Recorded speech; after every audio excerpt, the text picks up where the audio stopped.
We've all had it. That feeling when you sit down to write and nothing comes. The words aren't there, your brain isn't in it, you can't get any sentences onto that page. What on earth is it? So, writer's block is usually described as some sort of mental block or a lack of inspiration. And that can be mental, physical, emotional. You could have things in your life preventing you from writing and it makes you feel too stressed to write. Perhaps you've got other commitments, jobs, hobbies, etc. taking up your time. Or it can be you're putting too much pressure on yourself, or it can be you haven't been indulging in other creative activities. But I want to break this down a little bit more today because I feel like there is a certain stigma behind the term writer's block, especially in terms of the fact that a lot of people argue, is it even real? And what a great question to ask, because well, to put it frankly, is it not all just in our heads? Well, actually, it's supported by both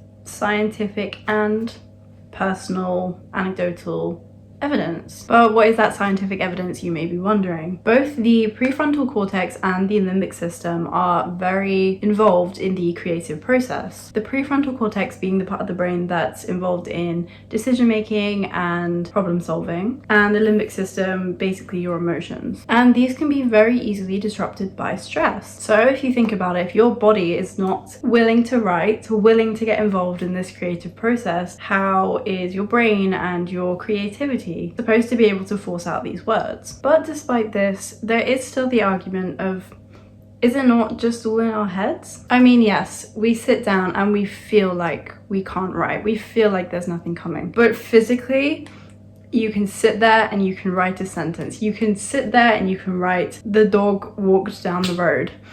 It doesn't mean it's good. Nobody said you were writing well. We can all sit down and force our fingers to move on our laptops, despite how rubbish, how awful the writing is itself. And especially for people, let's say, writing a first draft, where first drafts are known to be, you know, a bit messy, a bit all over the place. They don't have to be perfect. Why are we still getting writer's block if we could just physically sit down and force ourselves to write? Which then leads you back to the sort of scientific evidence and the argument that it is a real thing. And then you're sort of stuck in this loop of, is it real? Is it not? And then, you know, we could be stuck in this loop forever. Personally, as a writer, I would like to argue it is a real thing. And that's mostly because it's not just a personal experience. I've experienced it. My friends have experienced it. Famous authors have experienced it. It's been around for a long time, the concept of a writer's block or just an artist block. Because, you know, it doesn't just exist in writing, it exists in other creative forms too. But most of you who clicked on this video probably didn't want to hear that little introduction bit. You're probably here because you want to hear, how on earth can I get rid of it? How can we treat this as such? And in order to do this, I think we first have to identify what are the causes of writer's block. I see so many Instagram posts about this, and I think they do reiterate a lot of similar ones, a lot of the same ones, and I'd like to try and add in some of my own, some that I found through research, some that maybe you haven't seen before. You know what, maybe you have seen all these before, but I'd like to try and include as many as I can, and then we'll get to the bottom of how on earth we can fix them. So, potential causes. Number one, pressure and perfectionism. This kind of leads me on from what I was talking about earlier about the first draft thing. A lot of the time, people struggle with writing just a messy or all over the place first draft because they think first time has to be good, it has to be perfect, which is entirely not the case. Even if it's not a first draft, even if you're editing your second, third draft, it doesn't have to be perfect. There's always this strive for perfectionism. I've seen in the writers community a lot because we are constantly being compared or comparing ourselves to famous authors, you know, people who've got six-figure book deals, and we're thinking, right, I need to do that, I need to be perfect, my writing needs to be just as good as that, and I have to be perfect.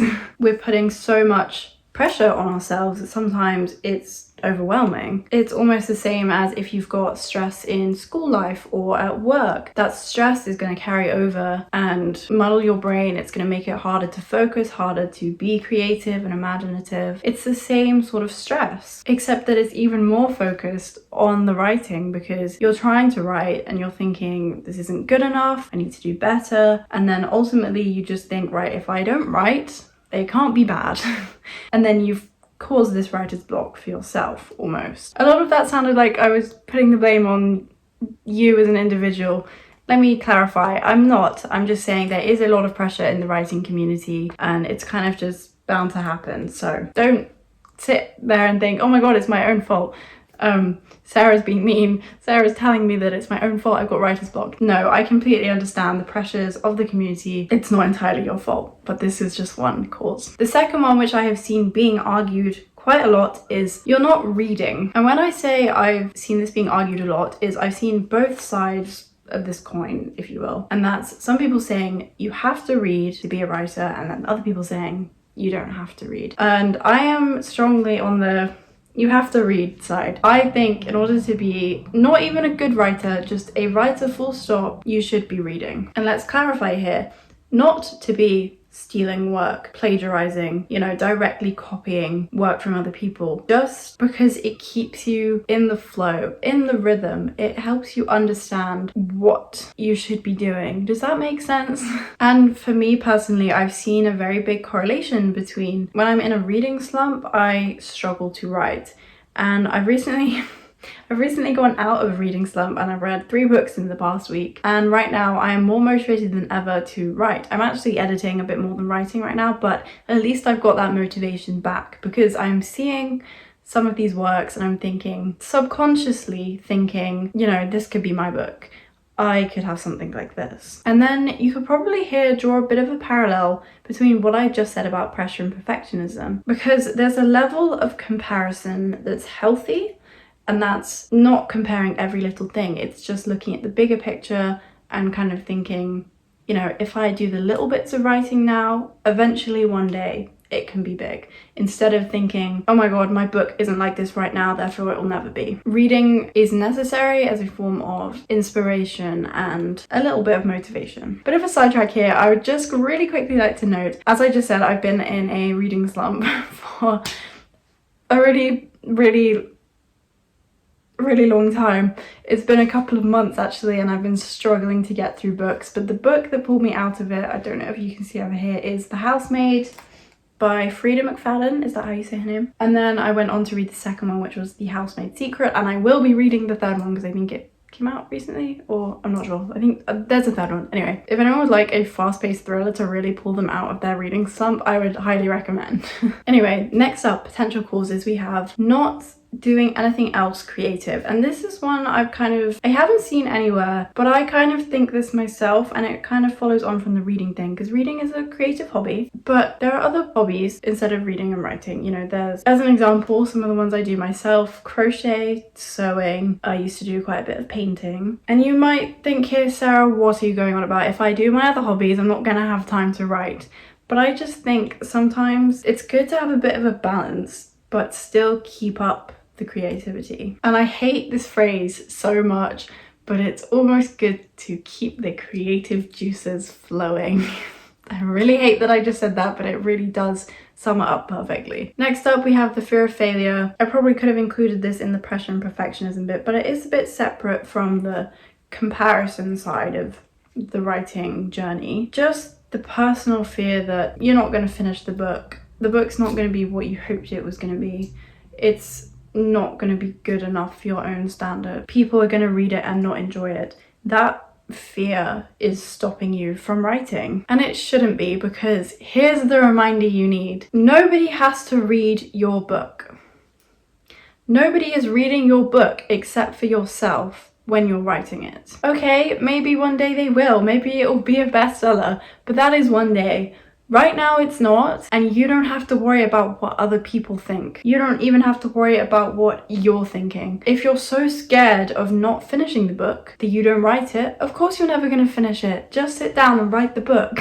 And the final one, which is a bit more general, a bit more broad, is external or physical factors that are stopping you. And I think this one is the most sort of, it's out of your control, the most understandable almost. This is things like I said earlier. This is almost following on from what I said earlier about, let's say you've got stress at work, stress at school, family issues, you're moving house, I don't know, anything like that. Of course, it's going to be physically taking time out of your day, physically limiting your creativity. But now you're probably thinking, right, Sarah, we've sat here and we've criticized ourselves. How the hell are we fixing this? Okay. And this I see on Instagram Instagram, even more than all the sort of causes. And this is lovely to see because obviously it's trying to help each other out. The first one, the one we all see all the time on Instagram, on TikTok, absolutely everywhere. People telling us to make playlists and go on Pinterest. And honestly, this is the most simple solution. I personally, the Pinterest one for me just does not work. And to be honest, making playlists does not work. However, listening to certain music, for me, I have some songs that I really associate with certain projects, and then when I listen to them,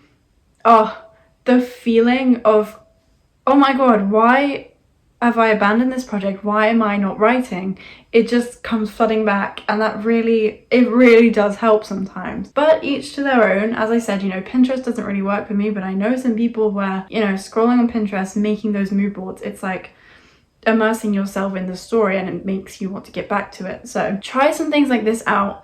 Make some playlists, make some mood boards, make a physical mood board maybe. Take notes in a notebook, buy a new notebook for yourself if it's gonna help. Do some cute little creative things like that, which capture the mood, the aesthetic of your story to try and immerse yourself back in it. Number 2, and this personally again works for me, is changing your environment. I find that when I get myself out the house, when I go to the library or I go to Costa, I will do work.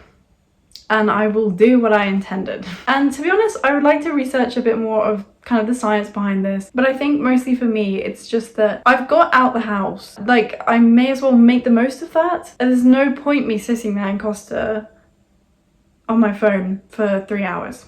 And that's another thing with coffee shops, Costa, etc., is that if I bought myself a coffee, now I'm thinking, right, well, I don't deserve to sit here on my phone and do nothing. I really need to do work now. But similarly with going to the library or going to campus, I'm thinking this is a study area. People are studying. I'm taking up a study space if I'm not doing work, so I really should be. There are certain sort of pressures like that I think getting out the house really motivates you to write or do your work or edit. I am utterly embarrassed right now because the video just cut short because I ran out of storage, so I just had to go and spam post a couple posts on TikTok to free up some space. Anyway, the third writer's block cure, if you will, is to remind yourself why you're writing. And I think this covers a lot of the first sort of causes of writer's block, because if you can sit down and remind yourself that you're writing for you, you're not writing for anyone else, no one else can see you're writing right now, it really just helps to clear the air in your own mind. Does that make sense?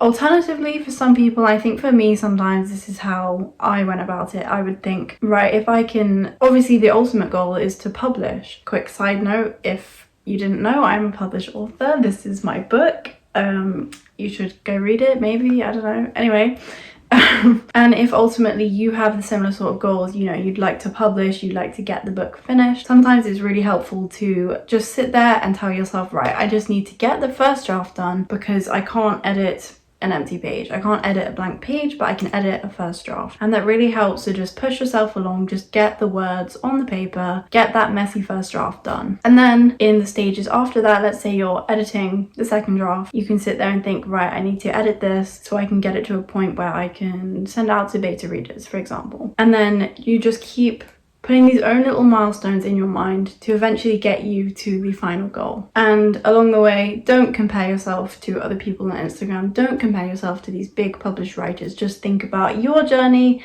and focus on your journey only. My final little fix, cure, whatever you want to call it for writer's block, is to take purposeful breaks. What on earth, you're thinking, Sarah, we've already got writer's block. We're already having the biggest break ever.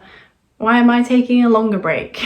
And that's because if you really do have writer's block, sometimes the easiest thing to do is step away. Sometimes you've just got to take a step back, distance yourself, give yourself a week or 2 or a month or however long it's going to take before you naturally have the inspiration back. Sometimes it's easier just to wait for it to come instead of trying to force it. But also, if you are in the writing flow, you're doing well at the moment, you're thinking, wow, I haven't had writer's block for a long time. Make sure you're taking breaks. Make sure you're avoiding burnout. Effectively, that's what writer's block is you've burnt yourself out too much and now there's nothing. If you're really in the writing flow, which is great, you're getting down I don't know, 3,000 words a day, which is incredible, and you're thinking, wow, I want to keep doing this forever, and you do that for a few days, if you try and keep that up, you're ultimately going to burn out and you're going to make it so much more difficult for yourself in the future. So just remember to pace yourself. This is pretty much all I have for this video, but I would really like to hear any of your experiences. What has helped cure writer's block for you, and to be honest, what caused it? I'd like to see if there's anything obscure that I've not heard of before, or if most of it is part of what I've mentioned in this video. But yeah, thank you guys so much for watching, and I'll see you in my next video.